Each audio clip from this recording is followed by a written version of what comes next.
Hello guys, তোমরা কেমন আছো? আশা করি ভালো আছো। আমি চলে এলাম পরিবেশটায়। এই যে এখন চলে এলাম সবজির ভেড়ি, দেখতে পাচ্ছ পেঁয়াজের গাছ লাগিয়েছি। এই দেখো কত বেগুনের গাছ হয়েছে দেখতে পাচ্ছ।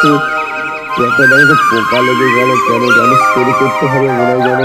এদিকে শুধু সব পেঁয়াজ আর পেঁয়াজ। আপনারা ভিডিওটাকে স্কিপ করবেন না, শেষ পর্যন্ত দেখতে। তাই ছোট্ট করে একটা মোড়ার মন্দির পেলাম, কত সুন্দর সবুজে ভরা। দেখতে পাচ্ছ মোড়ার মধ্যে এত সুন্দর